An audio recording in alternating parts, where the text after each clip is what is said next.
Fellow viewers, welcome to another episode of our View on Cry Out TV. I am Theodore Ngumba, your humble host. Today, we'll address the very pertinent issue of human smuggling, with particular emphasis on the alarming number of human beings embarking on a perilous journey to America through the jungles of South America. This episode is dedicated to all those who died on this journey, to their families who encouraged them, not knowing the risk and challenges ahead. It is also a message to all those planning to undertake this journey, to make them aware of what to expect. This episode is one of despair, hope, and varying experiences. The United States has historically welcomed immigrants from every corner of the planet. Waves of human beings have hit America's shores for various reasons. The Irish fleeing from famine caused by the potato blight between 1845 and 1855. Slaves imported from the shores of Africa. Masses escaping the pangs of poverty, oppression, and persecution. Refugees bolting from war and its unfortunate consequences. The history books are rife with such stories. While all these immigrants hail from different places and obviously have different stories, the common denominator in this equation is that all these people wanted a better life for themselves and their families. Some died trying to reach America, while some made it and became success stories. Others succeeded only to face more hardship and despair. As a direct consequence of this movement, America has become a melting pot of races. America's main asset lies not in its wealth and military might, but in its ethnic diversity, and unmatched by any other country. From the African perspective, America has always been the ultimate prize for many, but the European option was more feasible due to proximity. Today, the game has changed, with Europe facing economic woes coupled with a massive influx of refugees fleeing their homeland. Many European countries have stricter border control and immigration laws. Countries like Italy have been compelled to deploy extra manpower and equipment on the Mediterranean Sea to stop the flow of humans into the country through that route.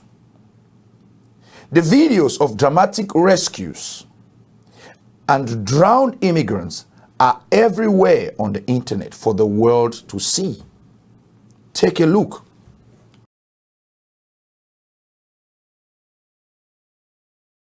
On the American front, the narrative is quite similar.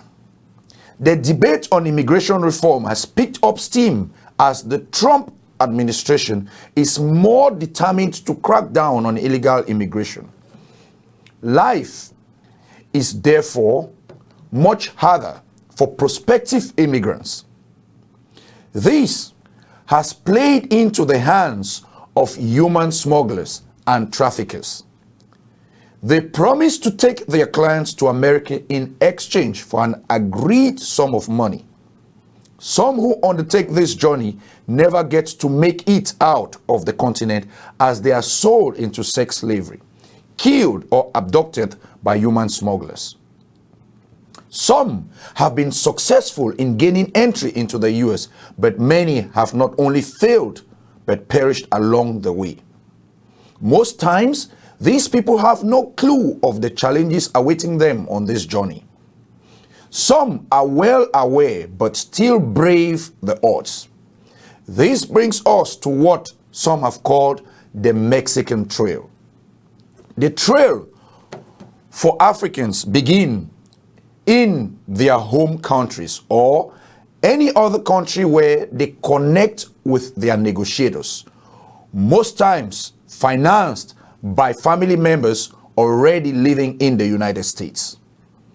Various routes are employed to leave the African continent depending on the connections of these agents or human smugglers.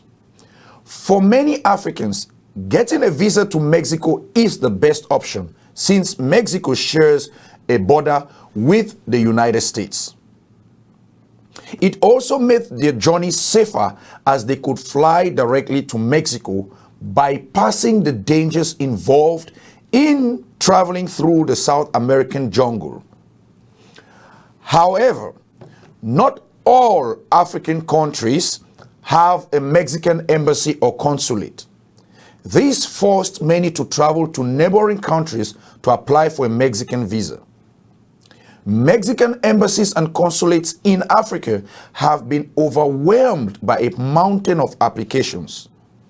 Mexican authorities are also troubled by the thousands stuck in Mexico, unable to cross into the United States. The Mexican authorities have therefore made this option very challenging, which has pushed many to seek other options, especially the dreaded Mexican trail. The first big target is Ecuador. The country has very lax non-immigrant requirements for most countries. For those leaving Cameroon, for example, their Cameroonian passport grants them visa-free access into Ecuador. Here is a list of 48 countries to which Cameroonians can enter without a visa or have a visa issued at their port of entry. Ecuador features at number 47. At number 46 on the above list is Bolivia, which is also an option. Ecuador is closer to the United States than Bolivia and therefore a better option. For those with a Cameroonian passport, they can travel by air, sea or land into Nigeria, visa-free, and will be granted a 90-day stay upon arrival. There are two main reasons why Cameroonians use Lagos as their transit point for this journey. Firstly, Mexico does not have any diplomatic representation in Cameroon. And secondly, the Murtala Mohammed International Airport in Lagos offers way more options for international flights than the Simalen, Douala, and Garoua airports in Cameroon. Before we continue, let's take a commercial break.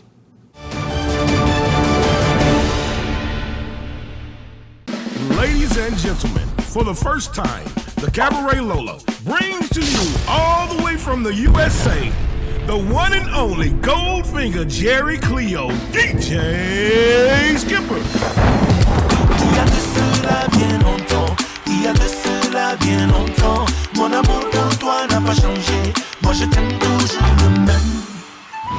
Open your calendars for the 23rd and 24th of December. You don't want to miss this one-man show, giving you exceptional melodies with just one piano and one mic. You jamais, jamais, jamais, jamais. From 9 p.m. at the Cabaret Lola, located at Yassa Entree Montour. Book your tables. Here is the number: 699-537-645. Presented by the mic legend, Sukus Makul. You don't want to miss it.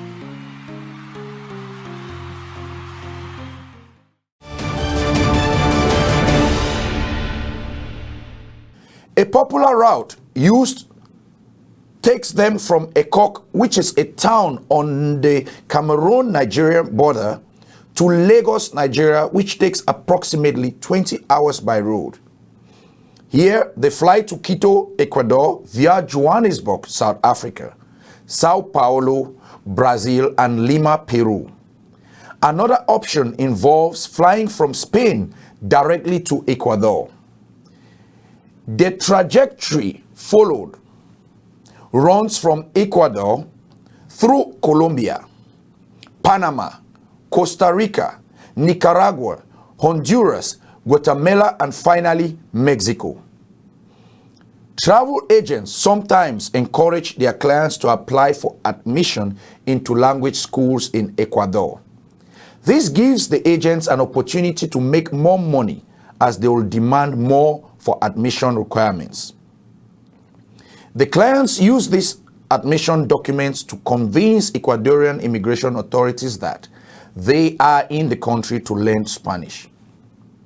Once in Ecuador, migrants are advised by their agents or human smugglers to have between $1,000 and $1,500 with them.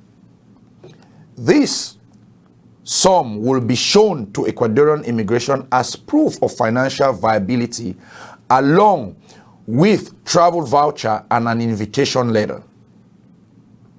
Clients are told to send anywhere between $500 to $1,000 back to their agents or human smugglers once they are done with immigration at the airport.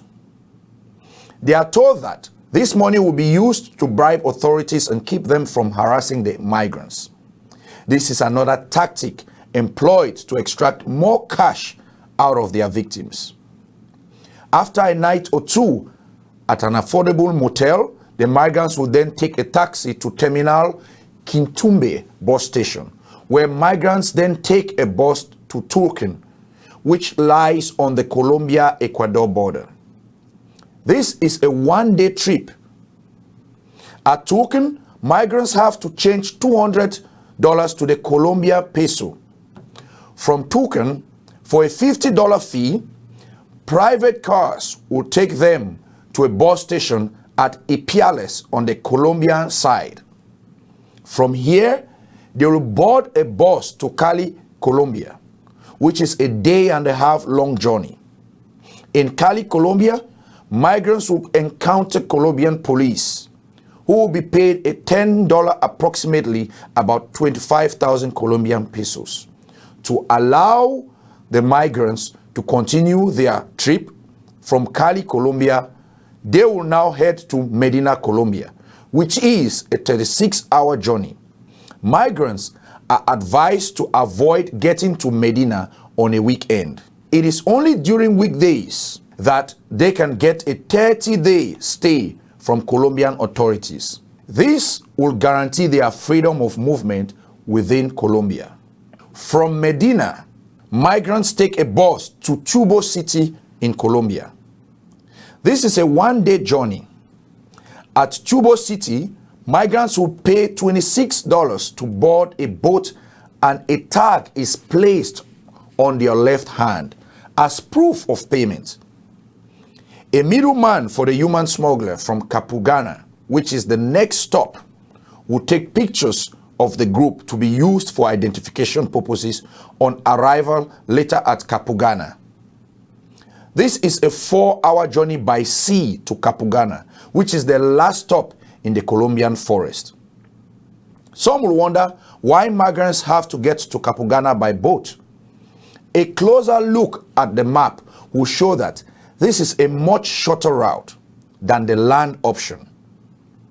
The land route also crosses extremely rugged, dangerous, and unforgiving territory.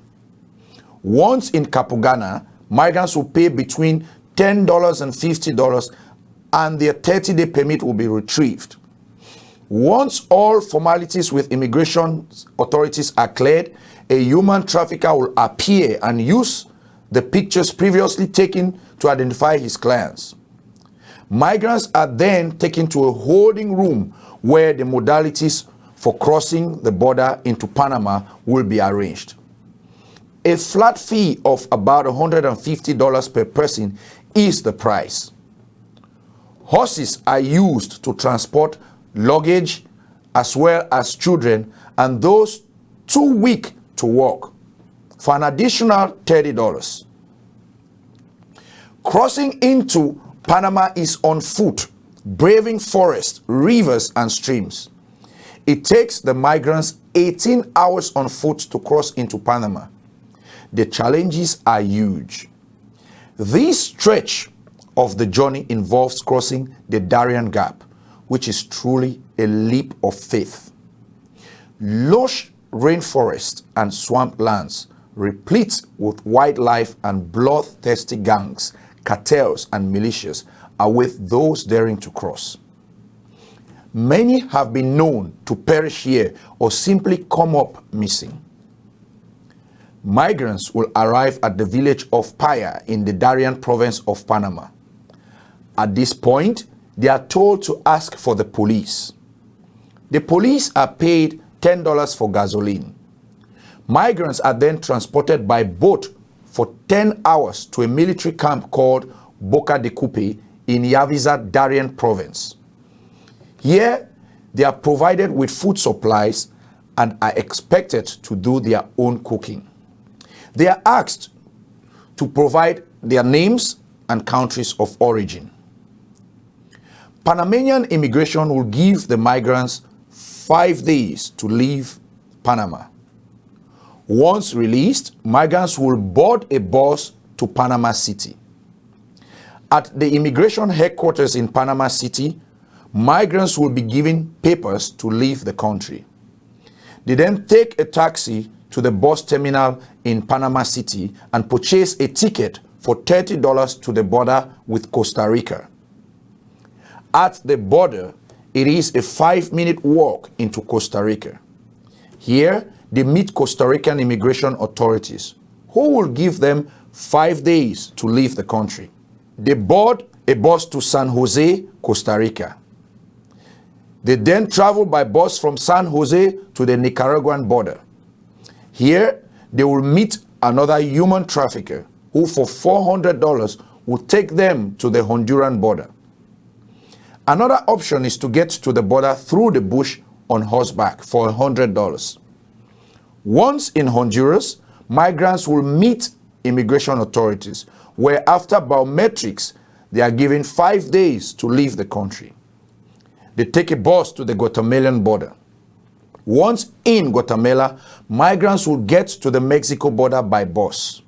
For $20, they are helped to get into Mexico by wading across a river into the Chiapas province of Mexico.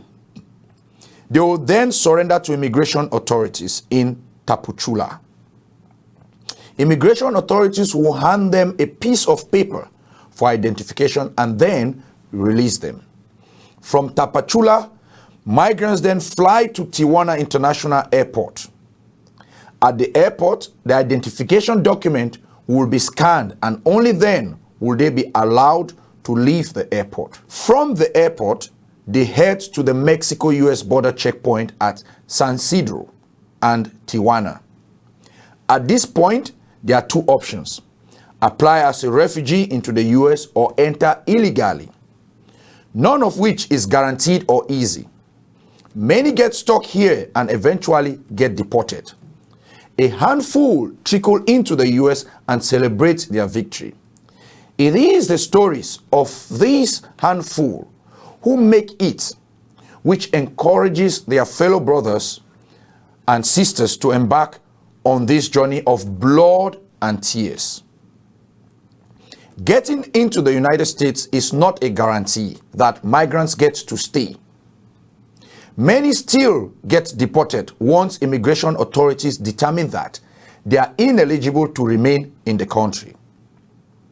So many immigrants have been known to die from hunger and other causes while on this journey. We understand it is every human being's right to decide how and where to go, but people must be well informed of the inherent dangers of making this trip. It is extremely sad that babies and children are taken by their parents on this very dangerous path. Many such children have died on this trip. While they are obviously trying to better the lives of their offspring, it is heartbreaking that this choice is made for these children without them having any idea of the insecurity they will encounter. Many are given fake promises and distorted information. This report will be incomplete without mentioning the reasons why our people have become so desperate. The main culprits are their respective governments and leaders. These malicious entities have thrived on corruption, bribery, nepotism, oppression, and marginalization. So for many Africans willing to risk this journey, they have already died in their homeland and have nothing to lose. Many families have taken loans to assist their kin on this treacherous undertaking. When they fail, they make life more difficult for themselves and put their families in a bigger financial and emotional bind. It is not our intention to discourage anybody from pursuing their dream. On the contrary, we want to caution against the dangers of what might end up being a costly gamble. It is also important to mention that while there are many success stories of immigrants, the reality has been very brutal for many.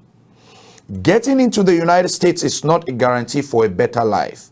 Many have braved the challenges at home and have become more successful than their counterparts abroad. Be wise and use good judgment. Our view is proposed to provide investigative reporting content aimed at presenting the truth to our viewers.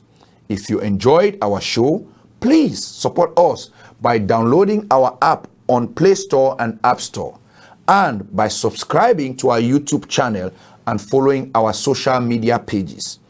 In the near future, all our investigations will be on our app. We urge you all to download the Cry Out Radio TV app now so you don't miss our next episode. Download it now. Thank you all for your time and stay tuned.